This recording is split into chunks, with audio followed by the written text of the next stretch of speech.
नमस्कार, माउन्टेन समाचारमा स्वागत छ। म मन्जु कार्की। नमस्कार, म सचिता बुढाथोकी। सुरुमा अहिलेसम्मका मुख्य समाचार।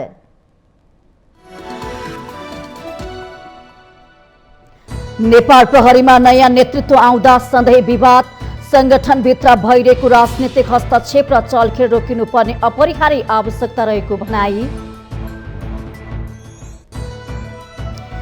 स्थानीय निर्वाचनका लागि उम्मेदवारी दिएका 353 जना निर्विरोध निर्वाचित, 170 दलित महिला सदस्य पदमा उम्मेदवारी नै दर्ता नभएको निर्वाचन आयोगको भनाई।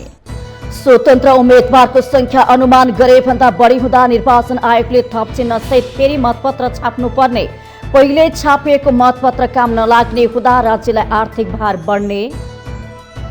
सरकारद्वारा राष्ट्रिय प्रतिरक्षा विश्वविद्यालय पूर्वाधार निर्माण विकास समिति गठन, दोस्रो संशोधन आदेश 2079 स्वीकृत 3 जना कार्यकारीलाई राजपत्राङ्कित प्रथम श्रेणीमा बढुवा। प्रहरी नियमावलीको आधारमा धीरज प्रताप सिंहलाई प्रहरी महानिरीक्षक नियुक्त गरेको गृह सचिव पाण्डेको स्पष्टोक्ति, नियुक्ति विरुद्ध सर्वोच्चमा रिट। भारतीय प्रधानमन्त्री नरेन्द्र मोदी युरोप भ्रमणको क्रममा जर्मनीमा। भारतमाथि रुस विरुद्ध उभिन युरोपेली दबाव बढिरहेको बेला मोदी डेनमार्क र फ्रान्स पनि जाने। र Indian premier league IPL T20 क्रिकेटमा कोलकाता नाइट राइडर्सको जित, कोलकातासँग राजस्थान रोयल्स 7 विकेटले पराजित।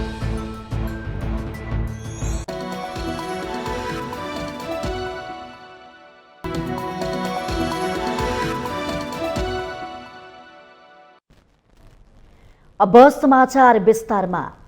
मुलुकमा सुशासन र शान्ति सुरक्षा कायम गराउने महत्त्वपूर्ण जिम्मेवारी पाएको नेपाल प्रहरीमा नयाँ नेतृत्व आउँदा सधैँ विवाद हुने गरेको छ। संगठनभित्र हुने गरेको राजनीतिक हस्तक्षेपले सिङ्गो संगठनको छवि धुमिल बनिरहेको छ भने संगठनभित्र इमानदार र कर्मठ अधिकारीहरू आजित बनेका छन्।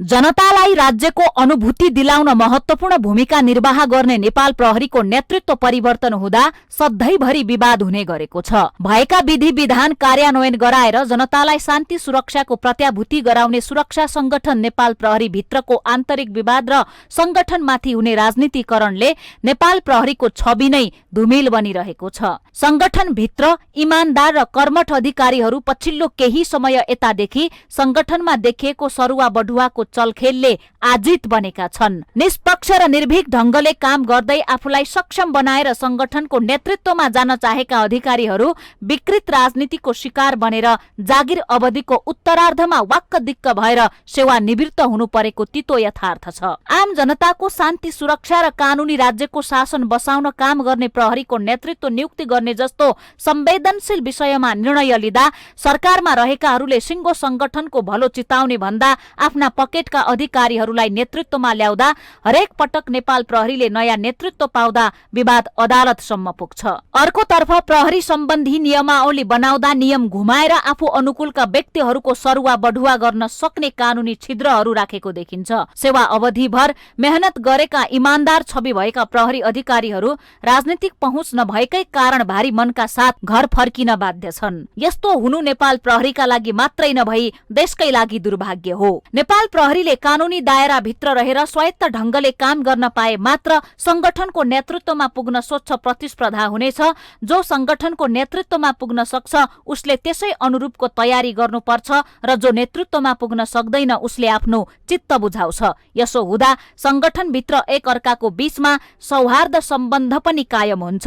तर विडम्बना के छ भने उच्च पदमा पुगेका अधिकारीहरू बीच पावरको चलखेल हुने हुँदा एक अर्काको मुख हेर्न नरुचाउने अधिकारीहरू संगठनमा सधैँ देखिन्छन्। यस्तो अवस्थामा रहेका अधिकारीहरूले देश र जनताका लागि डटेर काम गर्न सक्दैनन्। उनीहरू सकेसम्म केन्द्रमै रहेर दलका नेताहरूसँगको सम्बन्ध विस्तारमा आफ्नो अमूल्य समय खर्चिरहेका हुन्छन्। जयबहादुर चन्द प्रहरी प्रमुखमा नियुक्त भएर पनि लगाएको फुली झिकेर घर जान बाध्य भए। त्यस अघि र पछि पनि नेपाल प्रहरीले नेतृत्व पाउँदा धेरै पटक अदालतसम्म विवाद पुग्यो। अहिले पनि धीरज प्रताप सिंह संगठनको नेतृत्वमा आउँदा अरू एआइजीहरूले आफूमाथि अन्याय भयो भनिरहेका छन्। नेतृत्व परिवर्तन हुँदा संगठनभित्र देखिएको यस प्रकारको परिस्थितिका कारण भविष्यमा संगठनको नेतृत्वमा पुग्ने उद्देश्य राखेर काम गरिरहेका अधिकारीहरूको मनोबल समेत गिरेको छ। यसको समग्र असर नेपाल प्रहरीको कार्य सम्पादनमा पर्छ र देशमा विधिको शासन लागू हुन सक्दैन। त्यसैले नेपाल प्रहरीको नेतृत्वको संवेदनशीलता बुझेर सरकारमा रहेकाहरूले कसैमाथि अन्याय नहुने गरी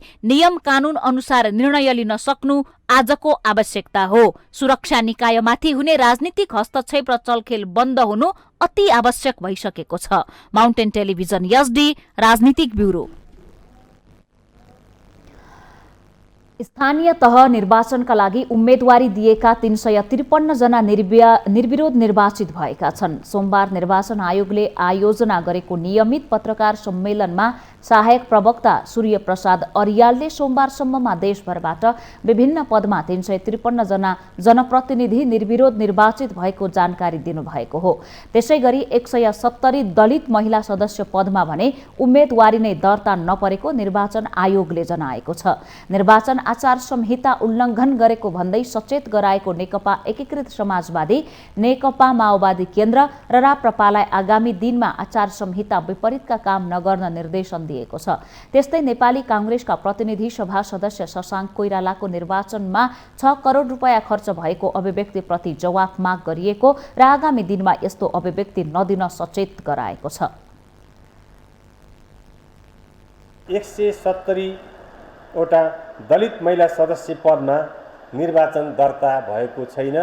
त्यसैगरी 353 जना उम्मेदवार विभिन्न पदमा निर्विरोध निर्वाचित हुनुभएको तथ्याङ्क आयोगमा कम्प्युटरमा प्रविष्ट भएको प्राप्त विवरण अनुसार यहाँलाई जानकारी गराइएको छ। स्थानीय तह सदस्य निर्वाचन 2079 का लागि जारी गरिएको निर्वाचन आचार संहिता उल्लङ्घन गर्ने राजनीतिक दल नेपाल कम्युनिस्ट पार्टी एकीकृत समाजवादी, नेपाल कम्युनिस्ट पार्टी माओवादी केन्द्र र राष्ट्रिय प्रजातन्त्र पार्टीलाई निर्वाचन आयोगले चित्तबुद्धो जवाफ माग गरेको र जवाफ प्राप्त भइसकेपछि सम्बन्धित दलहरूलाई सचेत गराएको छ। आयोगले काठमाडौँ महानगरपालिकामा नेकपा एमालेको तर्फबाट मेयर पदका उम्मेद्वार केशव स्थापितले वैशाख 15 गते धुम्बराही स्थित नेशनल मेडिकल कलेजमा आयोजना भएको छलफलमा आचार संहिता विपरीतको अभिव्यक्ति दिएकोले आधार र कारण सहित 24 घण्टाभित्र स्पष्टीकरण दिन निर्देशन पनि दिएको छ। पार्टी एकीकृत मार्क्सवादी लेनिनवादीका तर्फबाट काठमाडौँ महानगरपालिकाको प्रमुख पदमा उम्मेदवार रहनुभएका केशव स्थापितले मिति 79 वैशाख 15 गते धुमबाराई स्थित नेशनल कलेजले आयोजना गरेको छलफल कार्यक्रममा व्यक्त गर्नुभएको अभिव्यक्तिप्रति आयोगको गम्भीर ध्यानाकर्षण भएको छ। निर्वाचन आचार संहिता 2078 को दफा 4 को सबैले पालना गर्नुपर्ने आचरणको खण्ड च, ठ र ढ साथै आचार संहिताको दफा 12 को जुलुस, आमसभा, कोणसभा, बैठक एवं भेला गर्दा पालना गर्नुपर्ने आचरणको खण्ड द अनुकूल नभएकोले सो विषयमा आधार कारण सहित 24 घण्टाभित्र स्पष्टीकरण पेश गर्न आयोग निर्देश गर्दछ। साथै सो कार्यक्रमका सन्दर्भमा के कसो भएको हो विस्तृत लेखी पठाउन आयोगले नेशनल मेडिकल कलेजलाई पनि आग्रह गरेको छ। साथै स्थापित विरुद्ध विज्ञप्ति निकाल्ने महिला पुनर्स्थापना केन्द्र ओरेकलाई पनि विज्ञप्ति हटाएको प्रमाण सहित 24 घण्टाभित्र स्पष्टीकरण पेश गर्न आयोगले निर्देशन दिएको छ। निर्वाचनको बेलामा इन्टरनेट सेवा बन्द हुने अवस्था आएमा निर्वाचनको व्यवस्थापनमा गम्भीर असर पर्ने भन्दै यस्तो अवस्था आउन नदिन सञ्चार तथा सूचना प्रविधि मन्त्रालयलाई निर्देशन दिएको छ। निर्वाचनका लागि हालसम्म 64 जिल्लाका लागि 1,32,21,000 मतपत्र ढुवानी गरिसकिएको पनि आयोगले जानकारी दिएको छ।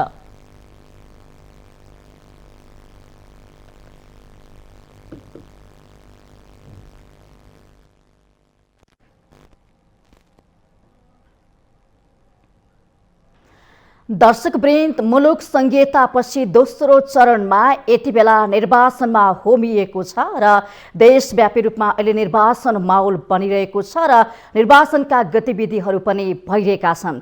यति बेला हामी अर्घाखाँचीको सन्धि खर्क नगरपालिकाको विषयमा चर्चा गर्दैछौँ, जहाँ त्यहाँ पनि उम्मेदवारहरूले विभिन्न खालका निर्वाचन लक्षित कार्यक्रमहरू गरिरहनु भएको छ। घर दैलो लगायतका उहाँहरू आफ्नो मतदाता सामु पुगेर हामीलाई मत दिनुहोला भनेर बाचा कसम पनि खाइरहनु भएको छ। हामी विशेष गरी अर्घाखाँचीको सन्धि खर्क नगरपालिकाका मेयर पदका उम्मेदवार हुनुहुन्छ शान्ता भण्डारी। उहाँ गठबन्धनको तर्फबाट उम्मेदवार हुनुहुन्छ। उहाँको उम्मेदवार किन, के को लागि र सँगसँगै यदि उहाँले जितेको खण्डमा आफ्नो नगरपालिकालाई कस्तो बनाउने योजना देख्नु भएको छ र बनाउनु भएको छ, यो विषयमा कुराकानी गर्दैछौँ माउन्टेन समाचारमा। शान्ताजी, यहाँलाई स्वागत छ माउन्टेन समाचारमा।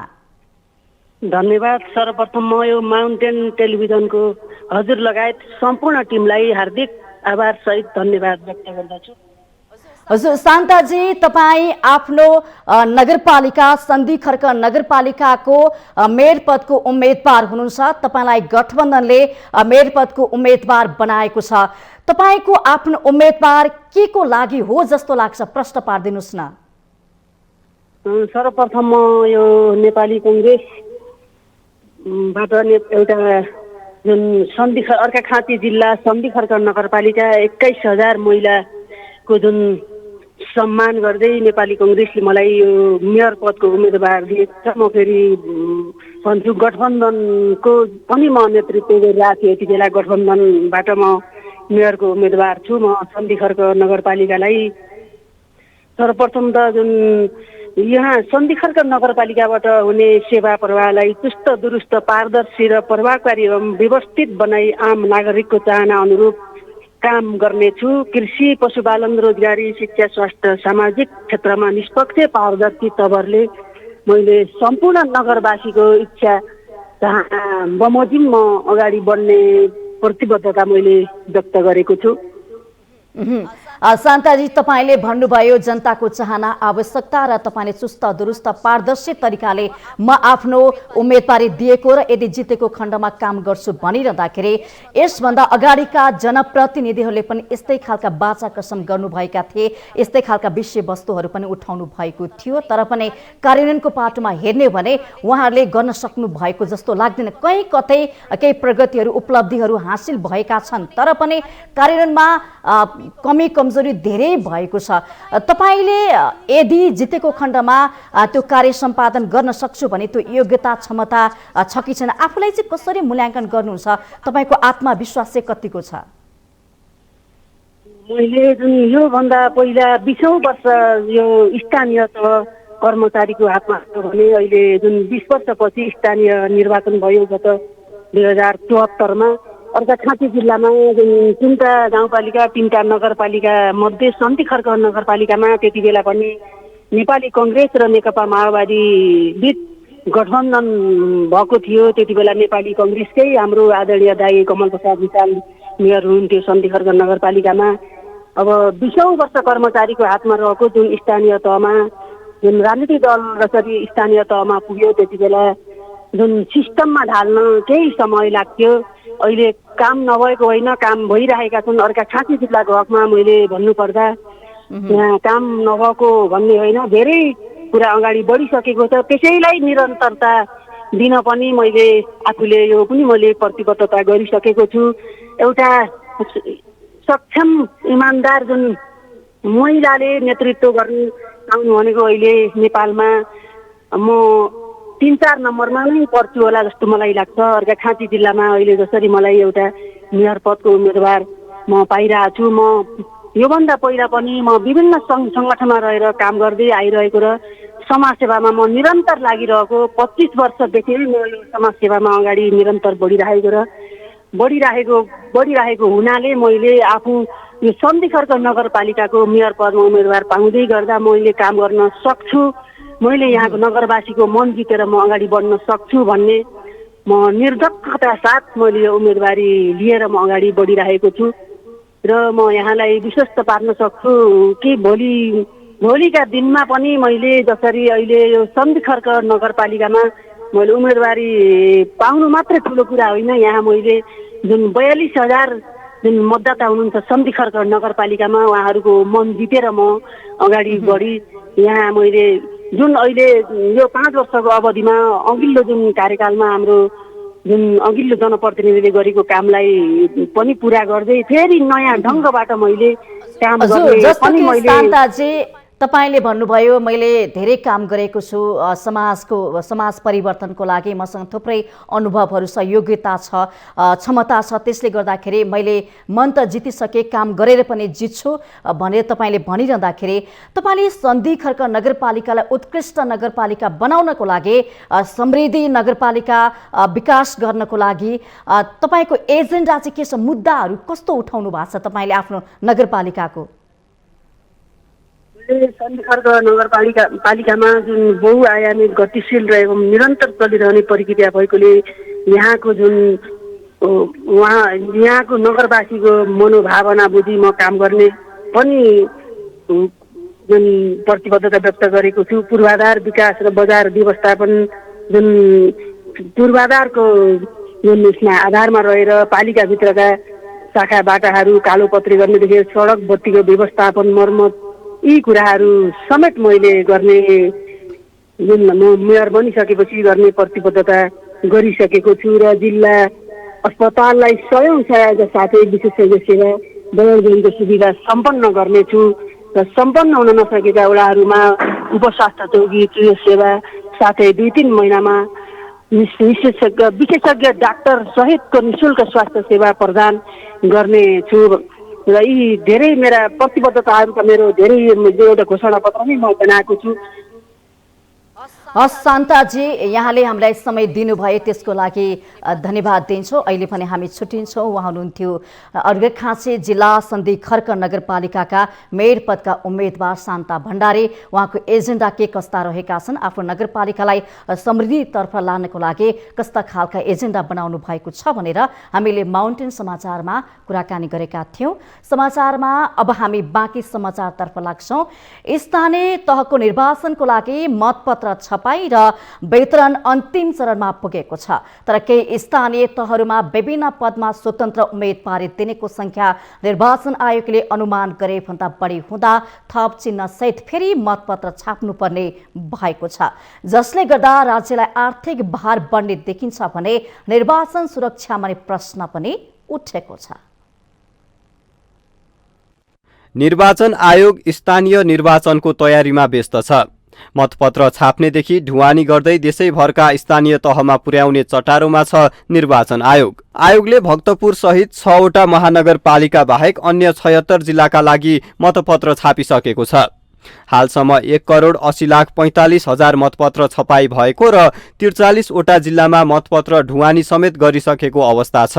वैशाख 13 गतेबाट मतपत्र छपाई सुरु गरिए पनि आयोगले 18 गते शनिबार मात्र स्वतन्त्र उम्मेद्वारहरूलाई चुनाव चिन्ह प्रदान गरेको थियो, जसले गर्दा आयोगले अनुमान गरे भन्दा बढी स्वतन्त्र उम्मेदवारी परेका स्थानमा पहिल्यै छापिएको मतपत्र काम नलाग्ने भएका छन्।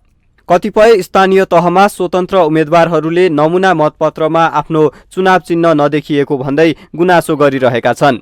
धनुषाको जनकपुर धाम उपमहानगरको मेयर पदमा स्वतन्त्र उम्मेदवारी दिनुभएका मनोज कुमार शाह निर्वाचन अधिकृतको कार्यालयमा धरनामा बस्नु भएको छ।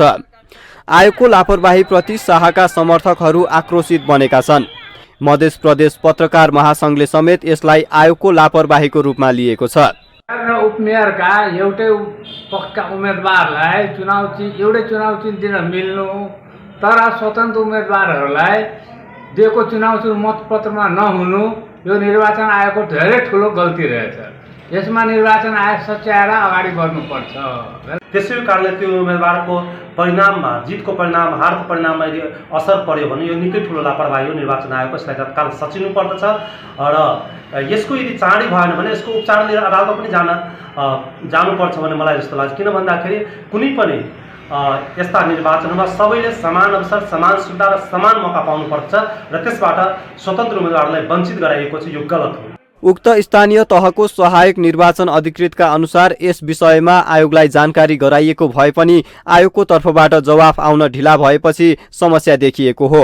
शाह एक प्रतिनिधि मात्र हुनुहुन्छ। आयोगले पहिले नै स्वतन्त्र उम्मेदवारीको आकलन गरेर छापेको मतपत्रमा अन्य स्थानीय तहहरूमा पनि स्वतन्त्र उम्मेदवारहरूको चिन्ह नपाइएको गुनासो आएको छ। निर्वाचन आयोग जस्तो मुख्य जिम्मेवारी वहन गर्ने निकायबाट यस्तो गल्ती हुनु लाजमर्दो विषय हो। यो समस्यालाई मध्यनजर गर्दै आयोगले स्वतन्त्र उम्मेदवार धेरै भएका ठाउँमा पुनः मतपत्र छपाई गर्ने तयारी गरेको जनाएको छ। अबको काम भनेको बाँकी रहेका मतपत्र मात्रै छाप्ने हो। त्यसैले हामी त्यो तरिकाले कन्टिन्जेन्सी प्लानिङ गरेर वैकल्पिक योजनाका साथ आयोग एकदम तम्तगर अवस्था छ।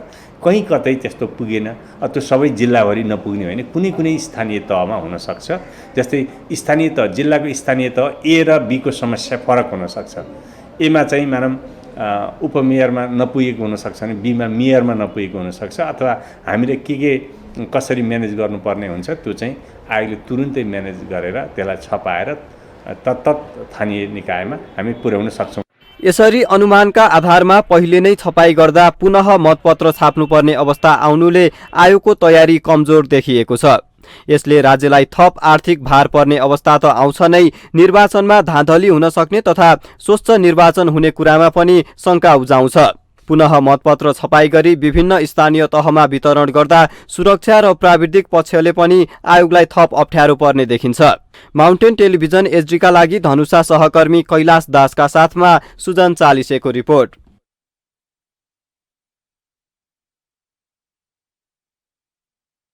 माउन्टेन समाचारमा पालो भएको छ विश्रामको।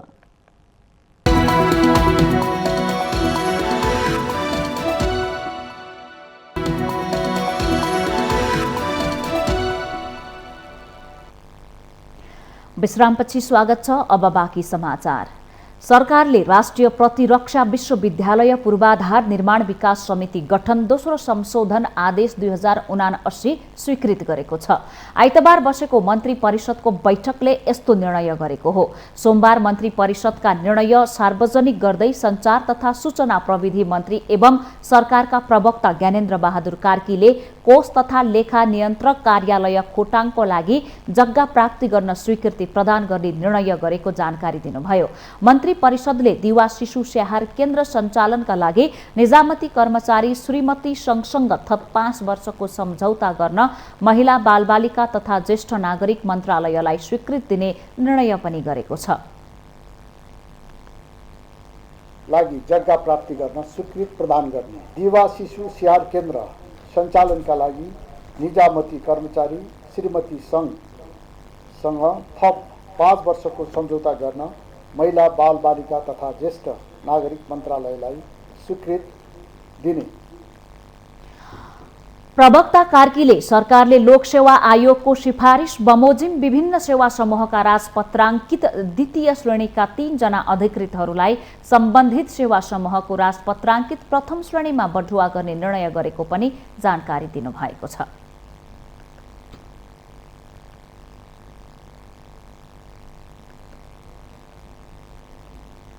गृह सचिव टेक नारायण पाण्डेले परिपक्वता, कार्यकुशलता र कार्यक्षमताको आधारमा सरकारले नेपाल प्रहरी महानिरीक्षकमा धीरज प्रताप सिंहलाई नियुक्त गरेको स्पष्ट गर्नु भएको छ। सोमबार गृह मन्त्रालयमा नवनियुक्त महानिरीक्षक सिंह र सशस्त्र प्रहरी महानिरीक्षक राजु अर्याललाई दर्जानी चिन्ह प्रदान गर्दै सचिव पाण्डेले यस्तो बताउनु भएको हो। उहाँले प्रहरी महानिरीक्षक बढुवाको सन्दर्भमा विभिन्न मिडियाबाजी भए पनि प्रचलित कानुन प्रहरी नियमावलीमा भएको व्यवस्था अनुसार नै गरिएको दावी गर्नु भएको छ। सचिव पाण्डेले सबै एआइजीहरू 2049 साल चैत्र 12 गतेको नियुक्ति भएकोले कार्यकुशलता र नेतृत्व प्रदान गर्न सक्ने क्षमताको आधारमा सरकारले सिंहलाई महानिरीक्षक बनाएको स्पष्ट पार्नुभयो।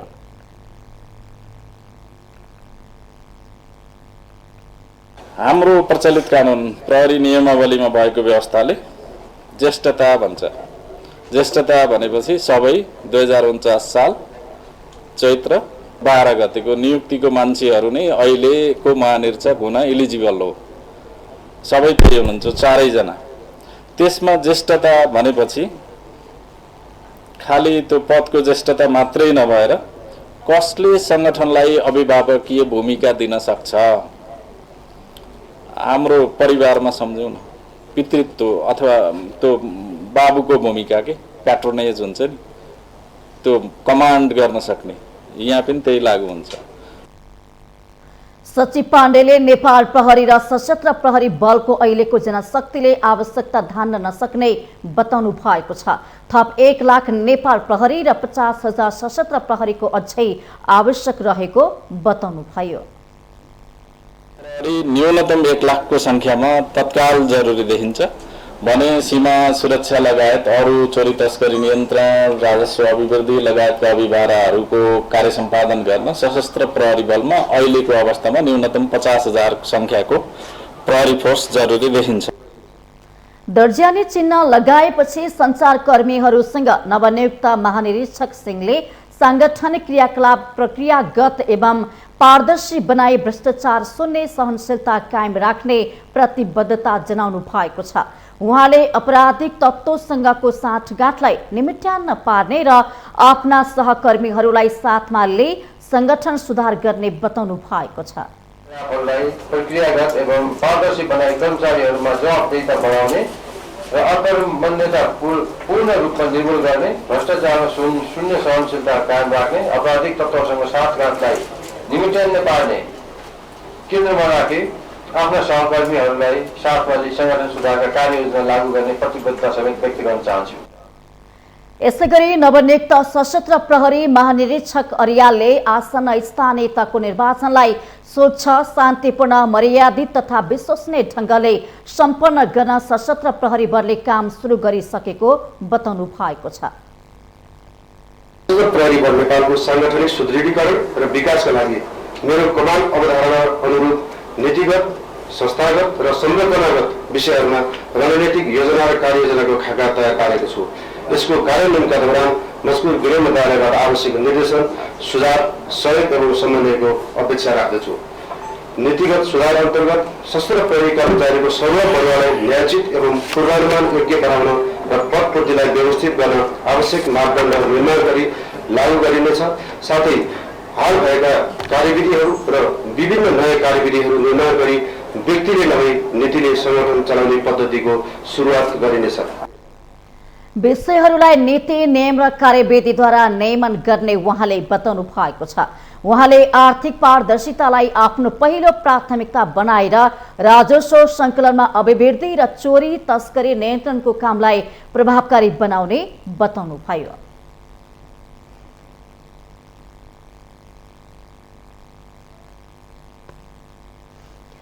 रूपन्देहीको तिलोत्तमा नगरपालिकामा विकासको अर्को युग सुरु हुने एमालेका मेयर उम्मेद्वार मोहन चापागाईले दावी गर्नुभएको छ। चापागाईले अघिल्लो 5 वर्ष आफ्नै पार्टीबाट जितेर जाने मेयर र उपमेयरले गरेको कामको जगबाट अर्को नयाँ युग सुरु गर्ने दावी गर्नुभएको हो। पूर्वाधारका धेरै कामहरू अघिल्लो 5 वर्षमा भएको भन्दै उहाँले अबको 5 वर्ष पूर्वाधारको स्तरोन्नति तथा तिलोत्तमाका दीर्घकालीन समस्या समाधान र विकास निर्माणमा केन्द्रित रहने उल्लेख गर्नुभयो। विज्ञहरूको सल्लाह र योजना अनुसार सबैलाई समेटेर अघि बढ्ने बताउँदै चापागाईले नयाँ विकासको रफ्तारका लागि एकजुट हुन र सहयोग गर्न आग्रह समेत गर्नुभएको छ। चापागाईले तिलोत्तमामा रहेका करिब 200 टोलमा उद्यमशीलताको विकास गर्ने र रोजगारी सृजना गर्ने प्रतिबद्धता पनि व्यक्त गर्नुभएको छ। हामीले न्याय, मानवाधिकार, स्वतन्त्रता र मान्छेका वैयक्तिक अधिकारहरू, खास गरेर गरिब, विपन्न, असहाय र कमजोर क्षेत्रलाई हामीले बढी लक्षित गरेर कार्यक्रमहरू निर्माण गर्नेछौँ भन्ने हाम्रो प्रतिबद्धता छ। उपमेयरका पदका उम्मेद्वार जागेश्वरी देवी चौधरीले तिलोत्तमाको विकासका लागि एमालेसँग प्रशस्त एजेन्डा रहेको भन्दै यसअघि एमाले नेतृत्वको स्थानीय सरकार हुँदा गरेका राम्रा काम नै चुनाव जित्ने आधार भएको दावी गर्नुभयो। हामीलाई साथ दिनुभयो र धेरै अभियानहरू हामी सफल बनाएका छौँ। त्यो अभियान थालनी गरेर हामीले जुन सफल बनायौँ त्यसलाई दिगोपन दिनको लागि पनि हाम्रो नेतृत्व चल्ती छ भन्ने हामीलाई लागेको छ। नगरपालिकाको विकासका लागि निरन्तरता दिन मतदाताले एमालेकै नेतृत्व रोज्ने उहाँको विश्वास छ।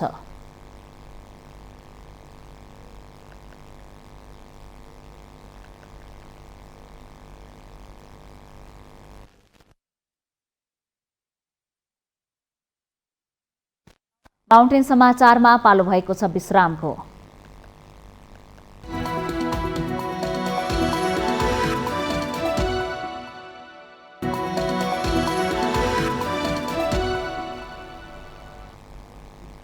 विश्रामपछि स्वागत छ। अब बाँकी समाचार। स्थानीय तहको निर्वाचनको लागि डडेलधुरामा नमुना मतदान गरिएको छ। जिल्ला निर्वाचन कार्यालय डडेलधुराले बदरमत कम गर्न जिल्ला सदरमुकाम बस पार्कमा नमुना मतदान गरेको हो। वैशाख 30 मा हुने स्थानीय तहको निर्वाचनका लागि डडेलधुरामा नमुना मतदान गरिएको छ। डडेलधुरा बस पार्कमा केही व्यक्तिहरूलाई जम्मा गरेर नमुना मतदान गरिएको हो। स्थानीय तहको निर्वाचनमा 7 वटा छाप लगाउनुपर्ने भनेर सिकाइएको निर्वाचन कार्यालय डडेलधुराले जनाएको छ। व्यवसाय मतदानहरूलाई तालिम दिएर हाम्रो सम्बन्धित मतदान केन्द्रमा स्थलमा पठाइसक्ने कार्यतालिका रहेको छ। यसको लागि मतदानलाई पूर्ण रूपले शान्ति सुरक्षाको पूर्ण फुट्याफुटी हुने गरी मतदाताहरूले निर्भीकताका साथ निडरका साथ आफ्नो मतदानको सही किसिमले सदुपयोग गर्नका लागि निर्भयका साथ हामीले मतदान गर्ने हामीले यहाँका मतदाताहरूलाई आग्रह गरेका छौँ र त्यो फुट्याफुटी जिल्ला सुरक्षा समिति निर्वाचनमा सहभागी भएका हाम्रा सम्पूर्ण निकायहरूबाट त्यो दिइरहेको छ। मतदाता निर्वाचनको बारेमा कति जानकार छन्? निर्वाचनका प्रक्रियाहरू के रहन्छन्? कसरी मतदान गर्नुपर्छ लगायतका विषयमा जानकारी दिन नमुना मतदान गरेको कार्यालयको भनाइ छ। नमुना मतदानमा सहभागीहरूले नमुना मतदानले बदर मत कम गर्न सहयोग पुग्नुका साथै मतदाताहरूलाई पनि सहज हुने विश्वास व्यक्त गरेका छन्। जुन यो मत छ आज हामीले एकदमै राम्रो र जुन अनुभवी भयो एउटा महिला पुरुषबाट महिला एउटा जुन नमुना भयो त्यस्तै सहरभन्दा पनि ग्रामीण क्षेत्रमा अझै त्यसलाई एउटा सन्देश राम्रो त्यहाँ पनि एउटा उदाहरणै दियो भने अझै राम्रो। एकजना मेयर, एकजना मेयर अनि एकजना वडा अध्यक्ष 4 जना सदस्यलाई अलग अलग लाइन बाई हान्न पर्ने रहेछ। हामीले अहिले यहाँ भर्खरै सिक्यौँ। अहिले हामीले यहाँ बस पार्कमा गर्दाखेरि हामीले कार्यक्रममा त्यही सिक्यौँ। मेरो नाम सेतुदेव बोहरा, कुनै नगरपालिका वडा नम्बर 3 म बजार आएको। आज यहाँ भोटहरु सिक्या रहेछ। डडेलधुरामा 44,664 पुरुष र 45,455 जना महिला गरी कुल 90,119 मतदाता छन्। जिल्लामा 80 मतदान स्थल र 126 वटा मतदान केन्द्र तोकिएको छ। 2 नगरपालिका र 5 गाउँपालिका गरी 7 वटा स्थानीय तह रहेको जिल्लामा चुनावको तयारी तीव्र पारिएको छ। माउन्टेन टेलिभिजन एचडीका लागि डडेलधुरा सहकर्मी विमल जैरूको रिपोर्ट।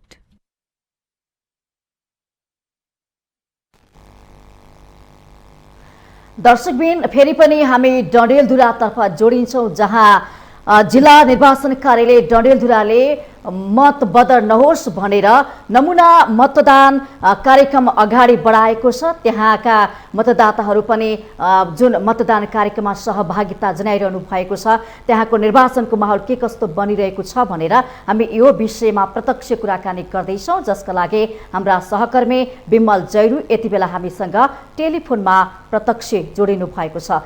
विमलजी, डडेलधुरामा त्यहाँको जुन जिल्ला निर्वाचन कार्यालय डडेलधुराले मत बदर नहोस् भनेर मतदान नमुना मतदान कार्यक्रम अगाडि सारेको छ, यसमा सहभागिता कतिको रहेको छ, यस विषयमा थप जानकारी गराइदिनुस् न।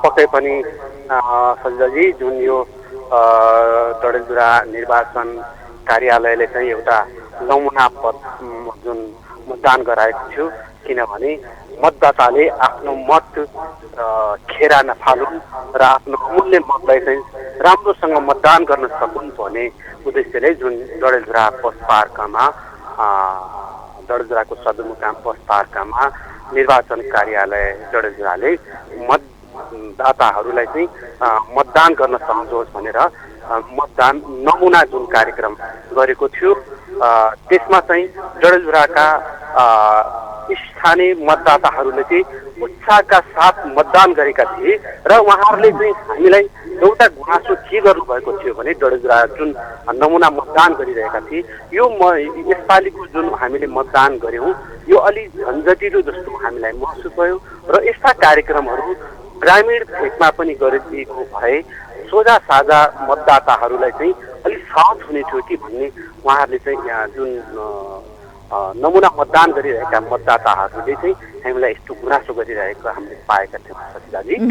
यहाँले भन्नुभयो उत्साहजनक सहभागिता थियो मतदाताहरूको जुन नमुना मतदाता कार्यक्रममा मतदानमा जुन सहभागी मतदाताहरूले चाहिँ कस्तो खालको प्रतिक्रिया दिनुभएको छ?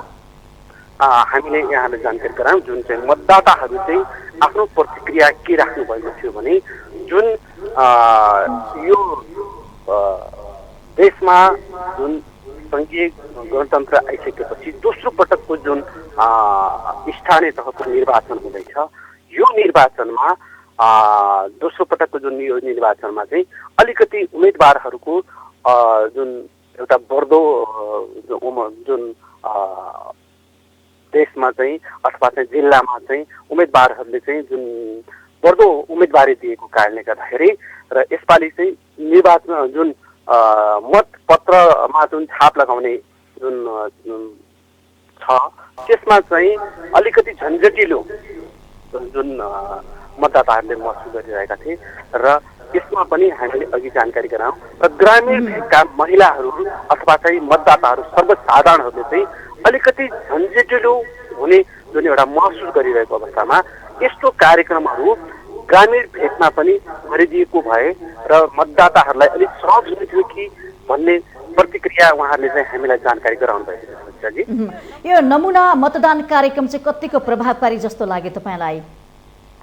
एकदम यो जुन यो नमुना मतदान जुन कार्यक्रम डडेलधुरा निर्वाचन कार्यालयले जुन गर्यो एकदम यो महत्त्वपूर्ण जुन सहभागीहरूले पनि हामीलाई जुन जानकारी यो एकदम महत्त्वपूर्ण अहिलेको अवस्थामा जुन यो मतदान नमुना कार्यक्रम जिल्ला डडेलधुरा जिल्ला कार्यालयले गर्यो यो एकदम महत्त्वपूर्ण जुन कार्यक्रम हामीलाई महसुस भएको छ भन्ने मतदाता जुन त्यहाँ नमुना मतदान गरिरहेका मतदाताहरूले पनि हामीले बताएका थिए र यो एकदम महत्त्वपूर्ण कार्यक्रम जस्तो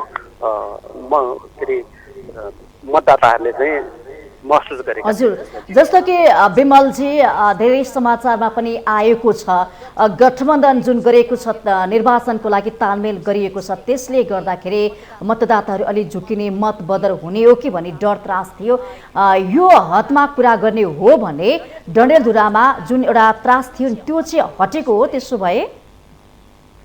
पक्कै पनि जुन यो हामीले जुन कुराकानी गऱ्यौँ जुन यो जुन मतदाताहरूले चाहिँ धेरै मतहरू बदर हुने जुन एउटा आकलन गरिरहेका छन् पक्कै पनि यो हामीले पनि महसुस गरेका छौँ। हामीले पनि त्यो मतपत्र हेर्दाखेरि चाहिँ र अहिलेको जुन उम्मेदवारीको जुन दर्ताको हिसाबले पनि किनभने युवाहरूमा चाहिँ स्वतन्त्र युवाहरू बढी र स्वतन्त्रका उम्मेदवारहरू बढी भएका हुँदाखेरि मतपत्र अलिक बदर हुन्छ कि भन्ने आकलन पनि हामीले पनि गरिरहेका छौँ कि यो आकलन चाहिँ यहाँका मतदाताहरूले पनि गरिरहेको अवस्था छ सुजाजी।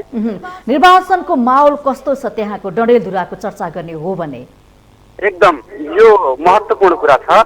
यो देशको 5औं पटक प्रधानमन्त्री भएका शेरबहादुर देउवाजीको गृह जिल्ला हो र यहाँ को निर्वाचन एकदम देशैभरि जुन महत्त्वपूर्ण तरिकाले चाहिँ हेरिएको छ भने यहाँ अहिले निर्वाचनको माहौल यस्तो जुन बनिरहेको छ कि जो अहिलेसम्म पनि ठ्याक्कै आकलन गर्न सकिरहेको छैन कि जुन डडेलधुरा जिल्लामा कुन उम्मेदवारले चाहिँ बाजी मार्ने हो भन्ने ठ्याक्कै आकलन गरिरहेको छ। किन भन्दा जुन विगतका दिनहरूमा चाहिँ स्वयं नेपाली काङ्ग्रेस गृह जुन यो गढ मानिने डडेलधुरा जिल्लामा चाहिँ जुन एउटा काङ्ग्रेसकै आफ्नै तालमेल खिचोमिचो जो मिलिरहेको थिएन अधिवेशन पश्चात जो मिलिरहेको थियो नि यसले गर्दाखेरि जुन उम्मेदवारहरूमा पनि स्वतन्त्र उम्मेदवार दिने जुन प्रक्रिया चलिरहेको थियो यसले गर्दाखेरि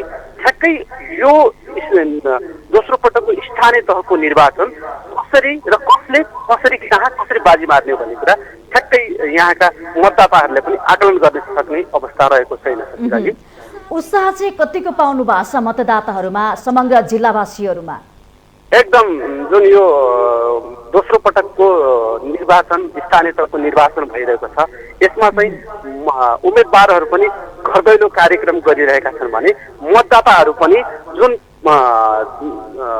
74 सालको पहिलो पटकको स्थानीय तहको निर्वाचन भएको थियो त्यो निर्वाचन पश्चात जुन 5 वर्षपछि यो दोस्रो पटकको स्थानीय निकायको निर्वाचन हुँदैछ यसमा जुन पहिलो जुन स्थानीय तहको निर्वाचनका जुन मतदाताहरूले यहाँका सर्वसाधारण स्थानीयहरूले चाहिँ यो 5 वर्षमा खासै काम हुन सकिरहेको छैन र उहाँहरूले पनि एउटा मनभित्र के आकलन गर्छ के सोचिराख्नु भएको थियो भने अब स्थानीय तहको निर्वाचनमा अब राम्रो व्यक्तिलाई चुन्नुपर्छ यो दिन कहिले आउला भन्ने जुन उहाँमा एउटा उत्साहजनक जागिरहेको थियो त्यो उत्साहजनकमा चाहिँ अहिले दोस्रो पटकको जुन निर्वाचन स्थानीय तहको निर्वाचन हुँदैछ एकदम मतदाताहरू पनि अब आफ्नालाई होइन रामलाई र यो जुन नजिकका व्यक्तिहरूलाई नै राम्रो उम्मेदवारलाई चाहिँ चुन्नुपर्छ भनेर एकदम उत्साहजनक एक अवस्था छ सचिताजी। विमलजी, प्रधानमन्त्री शेरबहादुर देउवाको गृह जिल्ला पनि हो त्यो यहाँले भन्नुभयो यहाँ खासै विकास भएको छैन। 2074 सालमा जति पनि जनप्रतिनिधि आउनुभयो तर जनताको चाहना अनुसार चाहिँ विकासले गति लिन सकेन भनेर तपाईँ स्वयंले भनिरहँदाखेरि अहिले त्यहाँका प्रमुख चुनौतीहरू समस्याहरू चाहिँ के छन्? अहिले उम्मेदवार बनेका ती जनप्रतिनिधिहरूले ती मुद्दालाई उठान गरेका छन् कि छैनन्, के छ? पक्कै पनि सज्जाजी जुन यो हामीले पहिले पनि जानकारी गरायौँ यहाँलाई कि जुन 5औं पटक प्रधानमन्त्री भएको जिल्ला र 6औं पटक निर्वाचित डडेलधुरा जिल्लाबाट अत्यधिक बहुमतले निर्वाचित भएर जुन सांसदको रूपमा जुन यहाँबाट जानुभयो र 5औं पटक देशको प्रधानमन्त्री हुनुभयो र शेरबहादुर देउवाको गृह जिल्ला हो।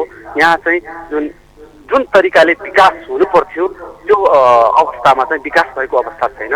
यहाँ चाहिँ जुन यहाँका स्वयं मतदाताहरूले पनि यसको आकलन गरिराख्नु भएको छ र यो 5औं पटक प्रधानमन्त्री भएको गृह जिल्ला चाहिँ एकदम स्वर्ग हुनुपर्थ्यो अथवा चाहिँ यहाँका अस्पताल यहाँको सडक यहाँको चाहिँ शिक्षा स्वास्थ्य शिक्षा खानेपानी लगायतका सम्पूर्ण पर्याप्त रूपमा हुनुपर्थ्यो र सबै जनताहरूले चाहिँ यसको सुविधा पाउनु पर्थ्यो र भन्ने जुन आकलन गरिएको थियो त्यो भने पक्कै हुन सकिरहेको अवस्था छैन।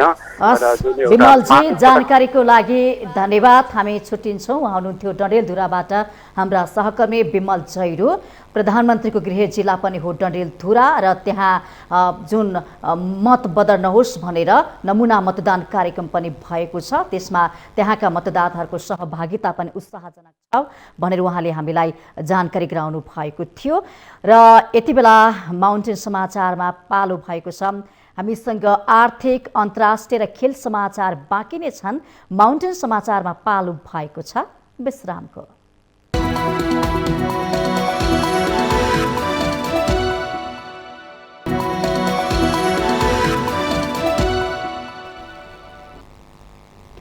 विश्रामपछि स्वागत छ। अब आर्थिक समाचार।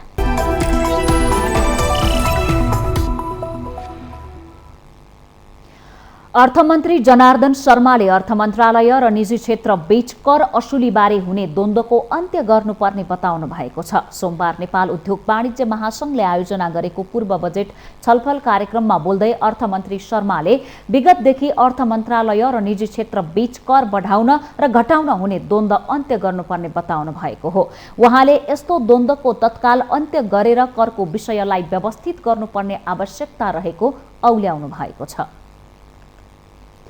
मन्त्री शर्माले सरकारले वैदेशिक ऋण बोक्न सक्ने क्षमताका परियोजना मात्र ल्याउने बताउनुभयो। उहाँले व्यावसायिक क्षेत्रमा लगानी ल्याउन प्रयासका लागि निजी क्षेत्रलाई आग्रह गर्नुभएको छ। छलफलमा धारणा राख्दै अर्थ सचिव मधु कुमार मरासिनीले करको दरभन्दा दायरा बढ्ने सरकारको नीति रहेको बताउनुभयो। सचिव मरासिनीले अब निजी क्षेत्र हरेक कुरामा सरकारप्रति परनिर्भर बन्न नहुने धारणा पनि राख्नु भएको छ। प्री बजेट छलफलमा भाग लिँदै उद्योगी व्यवसायीहरूले कुनै पनि बहानामा निजी क्षेत्रलाई अँध्यारोमा राखेर उज्यालो सम्भव नभएको बताएका छन्। विद्युत प्राधिकरणकै लापरवाहीले अहिले विद्युत सङ्कट आएको भन्दै उनीहरूले उत्पादन भएको 27 मेगावाट विद्युत समेत प्रसारण लाइनमा नजोडिएको गुनासो गरेका छन्। अहिले भारतबाट महँगोमा विद्युत खरिद गर्न खोजे पनि किन्न नसक्ने अवस्था रहेको उनीहरूको भनाइ छ। गत वर्षको बजेटमा 200 मेगावाट बढी विद्युत उत्पादन गर्न सहुलियत दिए जस्तै यो वर्ष 50 मेगावाट माथिको लागि पनि सहुलियत दिनुपर्ने माग पनि उद्योगी व्यवसायीहरूले राखेका छन्।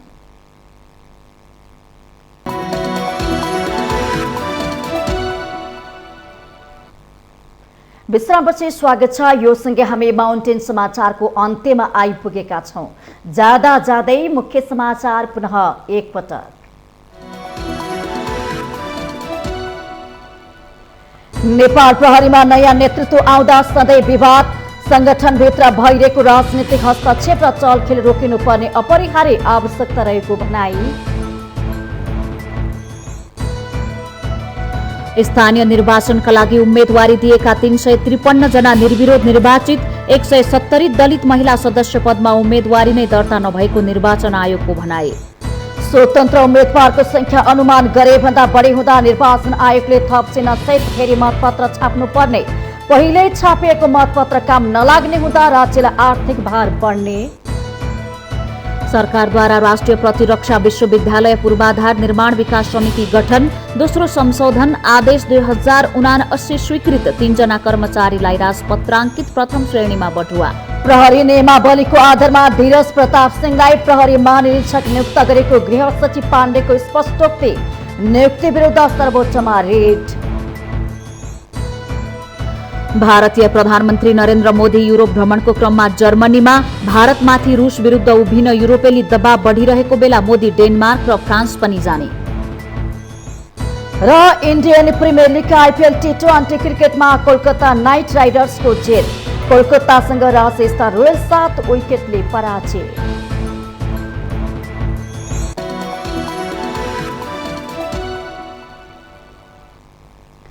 माउन्टेन समाचार अहिलेलाई सकियो। सत्य, तथ्य र निष्पक्ष समाचारका लागि माउन्टेन टेलिभिजन एचडी हेर्दै रहनुहोला। नमस्कार।